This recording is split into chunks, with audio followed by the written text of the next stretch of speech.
Breaking news చూస్తున్నాం. Anchor స్వేచ్ఛ మరణం కేసులో ఒక బిగ్ ట్విస్ట్ నెలకొంది. పూర్ణచందర్ నాయక్ పోలీసులకు లొంగిపోయారు. శనివారం రాత్రి 11 గంటలకు చిక్కట్పల్లి పోలీస్ స్టేషన్కు పూర్ణచందర్ చేరుకున్నారు. అడ్వకేట్తో కలిసి పోలీసులకు లొంగిపోయినట్లుగా తెలుస్తోంది. స్వేచ్ఛ మరణానంతరం పూర్ణచందర్ అజ్ఞాతంలోకి వెళ్ళిపోయిన విషయం మనకు తెలిసిందే. ఫోన్ స్విచ్ ఆఫ్ చేసుకొని అసలు ఎక్కడా కాంటాక్ట్ దొరకకుండా వెళ్ళిపోయిన విషయం మనకు తెలిసిందే. ఈ నేపథ్యంలో స్వేచ్ఛ మరణానికి పూర్ణచందరే కారణమంటూ స్వేచ్ఛ తల్లిదండ్రులు పోలీస్ స్టేషన్లో ఫిర్యాదు చేసిన విషయం కూడా మనకు తెలిసిందే. ఈ నేపథ్యంలో పూర్ణచందర్పై చిక్కడపల్లి పోలీసులకు స్వేచ్ఛ తల్లిదండ్రులు ఫిర్యాదు చేసిన నేపథ్యంలో పోలీసులు కూడా పూర్ణచందర్ కోసం గాలిస్తూ ఉన్నారు. మొత్తం అందరూ కూడా అసలు పూర్ణచందర్ ఎక్కడా అంటూ అందరూ ప్రశ్నించిన పరిస్థితి. ఈ నేపథ్యంలో పూర్ణచందర్ నిన్న రాత్రి పోలీసులకు లొంగిపోయినట్లుగా తెలుస్తోంది. లాయర్తో కలిసి వెళ్ళి పోలీసుల ఎదుట, అడ్వకేట్తో కలిసి వెళ్ళి పోలీసుల ఎదుట పూర్ణచందర్ లొంగిపోయినట్లుగా తెలుస్తోంది. ఈ నేపథ్యంలో ఇప్పుడు ఈ విషయంలో మరింత క్లారిటీ వచ్చే అవకాశం కనిపిస్తోంది. అసలు బలవన్మరణమా కాదా అనే ప్రశ్న కూడా ఇక్కడ ఉంది. మన ఆర్టీవీ కూడా దీనికి సంబంధించి పలు అనుమానాలను, ప్రజల్లో ఉన్నటువంటి అనుమానాలను మరొకసారి లేవనెత్తే ప్రయత్నం కూడా చేసింది. ఈ నేపథ్యంలో అసలు ఇది బలవన్మరణమా లేకపోతే ఇంకేదైనా కుట్రకోణం దాగి ఉందా ఇందులో, ఇంకేదైనా కోణం ఉందా ఇందులో అంటూ కూడా అనేక ప్రశ్నలు స్వేచ్ఛ స్నేహితుల నుంచి కానీ, కుటుంబ సభ్యుల నుంచి కానీ, అలాగే ప్రజల నుంచి కానీ వస్తున్నటువంటి అనేక ప్రశ్నలను ఆర్టీవీ కూడా ఎప్పటికప్పుడు లేవనెత్తుతూనే ఉంది, హైలైట్ చేస్తూనే ఉంది. ఈ నేపథ్యంలో ఇప్పుడు పూర్ణచందర్ లొంగిపోయిన నేపథ్యంలో ఈ అంశానికి సంబంధించి మరింత క్లారిటీ వచ్చే అవకాశం ఖచ్చితంగా ఉంటుంది. మరోవైపు రకరకాల ఆలోచనలు దీనికి సంబంధించి మనం చూస్తూనే ఉన్నాం. పొలిటికల్గా కూడా ఒక రకంగా టర్న్ తీసుకున్న పరిస్థితి చూసాం.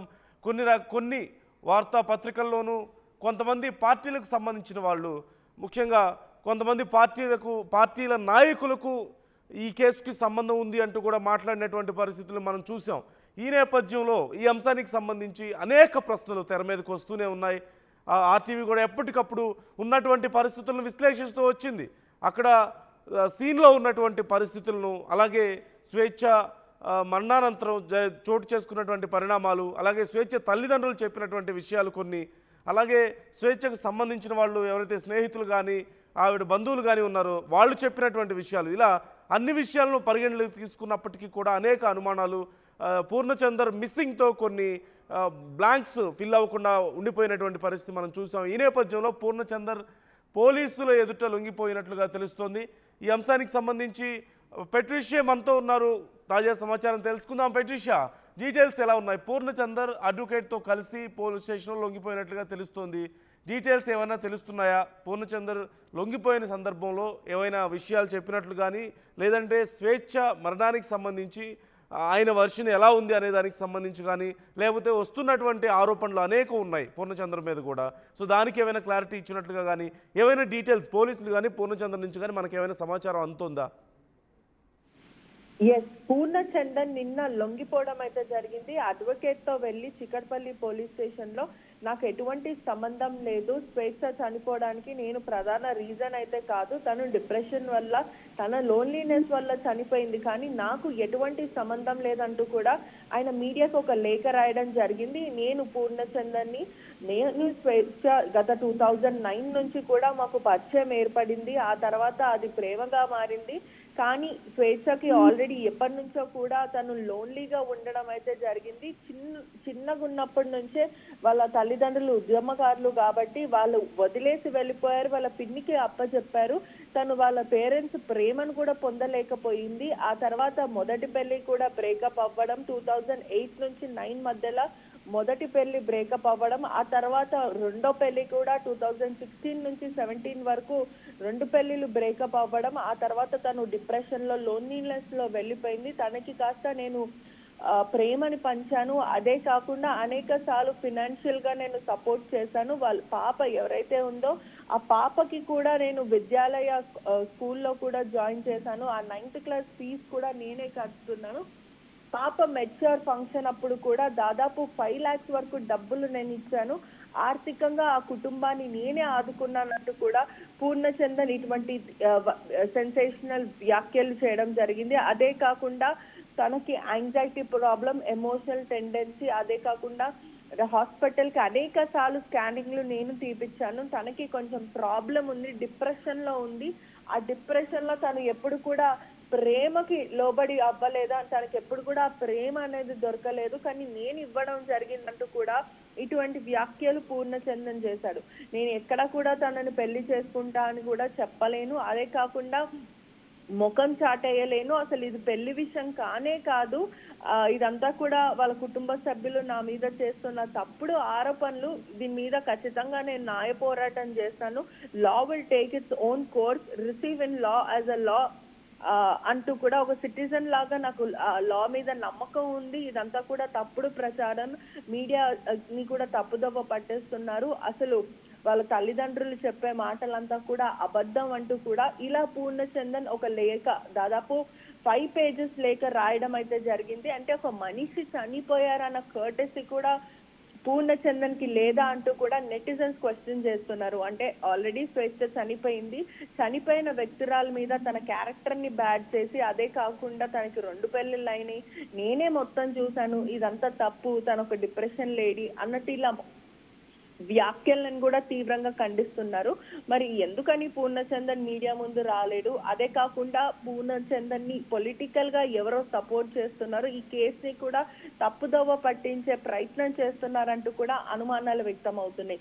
నిజంగానే పూర్ణచందన్ స్వేచ్ఛని పెళ్లి చేసుకుంటానంటూ ప్రామిస్ చేసి ఆ తర్వాత ముఖం చాటేశాడా, లేకపోతే ఏంటి అనే క్వశ్చన్ మార్క్ కూడా తెరపైకి వస్తున్నాయి. ఈ క్రమంలోనే కుటుంబ సభ్యులు కూడా ఏదైతే అమ్మాయి మెచ్చా ఫంక్షన్ కి దాదాపు 5 లక్షలు నేను ఇచ్చాను, అమ్మాయి స్కూల్ ఫీజు కూడా నేనే కడుతున్నానంటూ చెప్పడం జరిగింది. కానీ కుటుంబ సభ్యులు కూడా దీని మీద రెస్పాండ్ అయ్యారు. అసలు ఆ అమ్మాయి ఫంక్షన్ అప్పటికి దాదాపు 50 members కూడా లేదు, చాలా చిన్నగా ఇంట్లోనే చేసుకున్నారు, 5 lakhs కూడా అవ్వలేదు. ఆ డబ్బులంతా కూడా స్వేచ్ఛనే ఇచ్చింది, స్కూల్ ఫీజు కూడా స్వేచ్ఛనే కడుతుంది. ఇదంతా కూడా మోమాటికి తప్పు, ఎమోషనల్ గా మనుషులకు అబద్ధం చెప్పి డ్రైవ్ చేయాలనుకుంటున్నాడంటూ కూడా కుటుంబ సభ్యులు చెప్తున్నారు. మరి పూర్ణచందన్ స్ట్రాటజీ ఏంటి, అతను ఎవరు ముందుకి నడిపిస్తున్నారు, నిజంగానే పూర్ణచందన్ స్వేచ్ఛ చనిపోవడానికి అదొక కారణం అయ్యాడా అనే విధంగా కూడా పోలీసులు కేసు నమోదు చేసుకొని దర్యాప్తు. ఎందుకని మరి స్వేచ్ఛ మరణానంతరం పూర్ణచంద్రరావు కనిపించకుండా పోయారు అనే దానికి ఏదైనా సమాధానం దొరికిందా?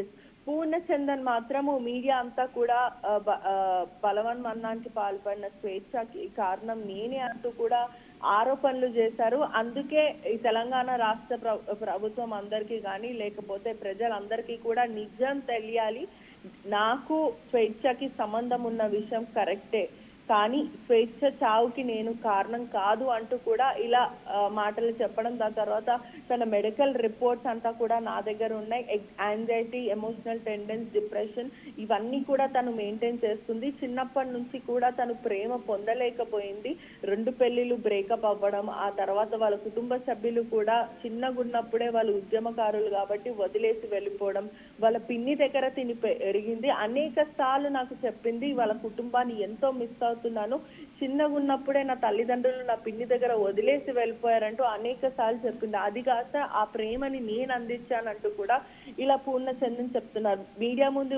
రాలేకపోయాడు, ఒకవైపు ఇదంతా కూడా ఒక స్ట్రాటజీ ప్లే అంటూ కూడా పలువురు చెప్తున్న. అంటే ఇప్పుడు ఖచ్చితంగా పెట్రిషియా ఈ కేసుకు సంబంధించి రకరకాల కోణాలు తెర మీదకి వచ్చాయి.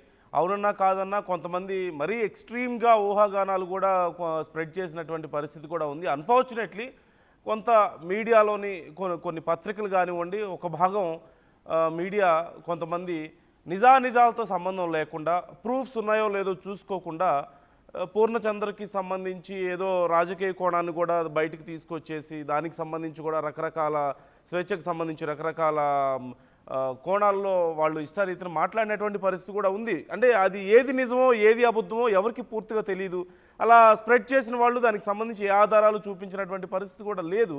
సో ఇప్పుడు పూర్ణచందర్ పోలీస్ స్టేషన్లో లొంగిపోయిన నేపథ్యంలో ఇక ఈ అంశాలకు సంబంధించి క్లారిటీ రాబోతుందా? మరోవైపు స్వేచ్ఛ తల్లిదండ్రులు ఇచ్చినటువంటి ఫిర్యాదు కానీ వాళ్ళు చేస్తున్నటువంటి ఆరోపణలు ఒక రకంగా ఉన్నాయి, పూర్ణచంద్ర వర్షన్ మరొక రకంగా ఉంది. సో పోలీసులో ఫర్దర్గా ఈ కేసుకు సంబంధించి ఎలా ప్రొసీడ్ అయ్యే అవకాశాలు మనకు కనిపిస్తున్నాయి? మరి లాయర్ని కూడా తీసుకొచ్చారు కాబట్టి లీగల్గా ఫర్దర్ ప్రొసీడింగ్స్ ఎలా ఉండే అవకాశం ఉందంటారు ఈ కేసుకు సంబంధించి? ఎస్, ఈ కేసుకి సంబంధించి కూడా ఆల్రెడీ పూర్ణచందర్ నిన్న రాత్రే లొంగిపోయాడు. అడ్వకేట్స్ తో సహా వెళ్ళి విచారణకు హాజరవుతాను, నేను పూర్తిగా నేను జ్యుడిషియరీ సిస్టమ్ కి నేను సహకరిస్తానంటూ కూడా పూర్ణచందన్ చెప్పారు. కానీ స్వేచ్ఛ మొబైల్ ఫోన్స్ కానీ గ్యాడ్జెట్స్ కానీ తను చివరిగా ఎవరితో మాట్లాడింది, లాస్ట్ కాల్ ఎవరికి చేసింది, తన వాట్సాప్ చాట్ రికార్డ్ అంతా కూడా హిస్టరీ అంతా కూడా నిన్న పోలీసులు తీయడం అయితే జరిగింది. పూర్ణచందన్ వల్లనే స్వేచ్ఛ చనిపోయిందంటూ ఎటువంటి అనుమానాలున్నా ప్రూఫ్లున్నా ఖచ్చితంగా ఈ కేసులో పూర్ణచందన్ ని ఫిక్స్ చేసే అవకాశాలు ఉన్నాయి. ఆల్రెడీ ఎఫ్ఐఆర్ కూడా జరిగింది. కుటుంబ సభ్యులు మాత్రం తన చావుకి కారణం తన బలవన్మరణానికి పాల్పడడానికి ఖచ్చితంగా పూర్ణచందన్నే కారణం అంటూ కూడా పోలీసులకి వాళ్ళ కుటుంబ సభ్యులు స్టేట్మెంట్ రికార్డ్ అయితే చేశారు. ఈ క్రమంలోనే పోలీసులు కూడా సుదీర్ఘంగా విచారిస్తున్నారు. అసలు చివరిసారి ఎప్పుడు మాట్లాడింది, వీళ్ళిద్దరు పరిచయం ఎప్పటి నుంచి, ఇవంతా కూడా క్లారిటీగా పోలీసులు తెలుసుకుంటున్నారు. అదే కాకుండా స్వేచ్ఛ కూడా ఎప్పటి నుంచో తన ఇన్స్టాగ్రామ్ సోషల్ మీడియా అకౌంట్ లో కూడా పూర్ణచందన్తో దిగిన ఫొటోస్ కానీ మొన్న రీసెంట్ గా గత 3-4 డేస్ బ్యాక్ అంటే చనిపోక ముందు కూడా తను అరుణాచలం ఇద్దరు కలిసి వెళ్ళడం జరిగింది. సో ఈ క్రమంలోనే దాదాపు 2009 నుంచి కూడా వీళ్ళకి పరిచయం ఏర్పడింది. 2020 నుంచి కూడా వీళ్ళు గాఢంగా ప్రేమించుకున్నారు. మొదట పెళ్లి చేసుకుందాం అనుకున్నారు. కానీ పూర్ణచందన్ ముఖం చాటేయడం వల్లనే తీవ్రమైన మనస్తాపంకి గురై తను చనిపోయిందంటూ కూడా కుటుంబంతో సహా వాళ్ళ ఫ్రెండ్స్ తో సహా జర్నలిస్ట్ ఫెడరేషన్ అంతా కూడా ఆరోపణలు చేస్తున్న పరిస్థితి కనిపిస్తుంది. Okay, right. Thank you Patricia. మొత్తం మీద ఈ కేసుకు సంబంధించి పూర్ణచందర్ లొంగిపోయిన నేపథ్యంలో అడ్వకేట్తో కలిసి పోలీసులు ఎదుట పూర్ణచంద్ర లొంగిపోయిన నేపథ్యంలో ఈ కేసుకు సంబంధించి అతి త్వరలోనే క్లారిటీ రాబోతోంది. రకరకాల అనుమానాలు, స్వేచ్ఛ తల్లిదండ్రుల వర్షన్ ఒక రకంగా ఉంది, తనకి సంబంధించిన వాళ్ళు ఫ్రెండ్స్ కానీ రిలేటివ్స్ కూడా దీనికి సంబంధించి రకరకాల అనుమానాలను వ్యక్తం చేస్తూ ఉన్నారు. మరోవైపు కొంతమంది మరింత ఎక్స్ట్రీమ్ లెవెల్లో రాజకీయాలను కూడా చొప్పించి దీనికి సంబంధించి రకరకాల వార్తలను స్ప్రెడ్ చేస్తున్న తరుణంలో పూర్ణచందరే వీటన్నిటికీ కూడా సొల్యూషన్ లాగా కనిపించాడు. ఒక రకంగా చెప్పాలంటే పూర్ణచందర్ కనుక బయటకు వస్తే, కనిపించకుండా పోయినటువంటి పూర్ణచందర్ కనుక బయటకు వస్తే ఈ అంశానికి సంబంధించి పూర్తి స్థాయిలో క్లారిటీ వచ్చే అవకాశం ఉంది అంటూ అందరూ భావిస్తున్న తరుణంలో అడ్వకేట్తో కలిసి పూర్ణచందర్ పోలీసులు ఎదుట లొంగిపోయాడు. మరి ఇప్పుడు ఈ కేసుకు సంబంధించి ఫర్దర్గా లీగల్ ప్రొసీడింగ్స్ ఎలా ఉండబోతున్నాయి, పోలీసులు ఎలా ఈ కేసును విచారించబోతున్నారు, ఎప్పటిలోపు ఈ అనుమానాలకు మనకి క్లారిటీ రాబోతోంది అనేది వేచి చూడాల్సిన అంశం. ఈ నేపథ్యంలో ఒక్కసారి స్వేచ్ఛ తల్లిదండ్రుల మాటలు ఏ విధంగా ఉన్నాయి ఈ అంశానికి సంబంధించి, పూర్ణచంద్రకి సంబంధించి కానీ స్వేచ్ఛ బలవన్ మరణానికి సంబంధించి కానీ అసలు వాళ్ళ వర్షన్ ఎలా ఉంది, వాళ్ళకున్నటువంటి డౌట్స్ ఏంటో వాళ్ళ మాటలోనే ఒకసారి చూద్దాం. మా అమ్మాయి స్వేచ్ఛ మామూలుగా మహిళలంటే అణిగి ఉండాలి, జీ హుజూర్ అని ఉండాలి అనేటటువంటి ఆలోచన లేదా మీకు? ఏదైనా సవాల్ చేసేటటువంటి ఒక ఆలోచనతోనే ఉండేది. ఎవరి దగ్గరైనా కానీ ఒక పులి పిల్లలాగా మాట్లాడేది, ఒక సింహం లాగా దూసుకుపోయేది ఆమె. అట్లాంటి ఆమెను పూర్ణచందర్ బాధావత్ అనేటటువంటి ఒక కల్చరల్ ప్రోగ్రామ్స్ చేసేటటువంటి టీ న్యూస్ లా సంతోష్ ఎంపీ సంతోష్ కుమార్కి ఒక పిఏగా నేను ఉంటున్నా. గ్రీన్ ఇండియా ఛాలెంజ్, కోటీశ్వరుణ్ణి, నీకెన్ని కావాలంటే అన్ని చేసేస్తా, నీకు విల్లాలు కట్టిస్తా, నేను మినిస్టర్ని అయితా అని చెప్పేసి రాజకీయ పార్టీ ప్రోద్బలంతోని ఒక డబ్బు మదముతోని నా బిడ్డను ట్రాప్ లో పెట్టేసి నా బిడ్డకు అలాంటి హత్య చేసిండు పూర్ణచందర్ బాధావత్. ఆయనను కఠినంగా శిక్షించాలి అని చెప్పేసి నేను కోరుకుంటున్నాను. ఇంకా ఏ మహిళలను, చాలా మంది మహిళల్ని ఆయన చాలా మంది ట్రాప్ లో పెట్టి ఆయన చాలా మంది జీవితాలను నాశనం చేసిండు. కాబట్టి ఏ రాజకీయ ప్రోద్బలం ఉన్నా సరే మొత్తం జర్నలిస్టులంతా కూడా మీకు ఒక జర్నలిస్టు సింహమే అందరికి క్లాసులు చెప్పేది, మహిళా జర్నలిస్టులకు మీటింగులు పెట్టి క్లాసులు చెప్పేది, వాళ్ళు పరిష్కారం చెప్పేది. ఆమె ఎన్నెన్ని పుస్తకాలు చదివింది, నేను కూడా చదవలేదు అన్ని పుస్తకాలు. ఆమె అమ్మా నువ్వు ఎందుకు భయపడతావు, నేను అన్ని నాది నేను చూసుకుంటా కదా అని చెప్పేసి నాకే ధైర్యం చెప్పినటువంటి ఆ అమ్మాయిని ట్రాప్ చేసి ఆమె జీవితాన్ని ముగించేలా వాడు చేసిండు. వాడే హంతకుడు. వాడు హంతకుడు అని చెప్పేసి ఇవన్నీ కేసు పెట్టి ఇవన్నీ శిక్షించాలి, వాడిని జైలుకు పంపాలి.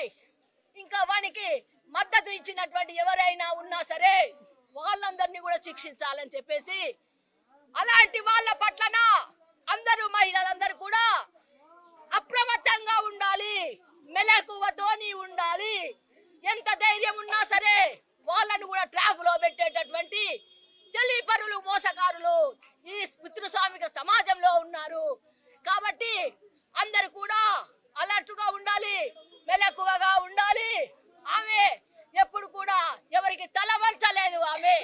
కాబట్టి ఆమె అంటే చాలా మందికి కోపం ఉంటది. అమ్మో ఆమె అంటే ఇట్లా మాట్లాడేస్తుంది అని చెప్పేసి, అందుకోసమే ఎవరైనా సరే మాట్లాడే దాంట్లో, ఆమె ఉద్యమించే దాంట్లో, ఆమె రచనలలో అవన్నీ కూడా ఆమెను ఆదర్శంగా తీసుకొని మనము ముందుకు పోవాలి. అలాంటి ఇంకా ఘటన జరగకుండా మనం అందరం కూడా మెలకువతోని ఉండాలి, వాడిని శిక్షించాలి. అసలైన తొలి వెలుగు. ఫాలో వాట్సాప్ @తొలి వెలుగు official.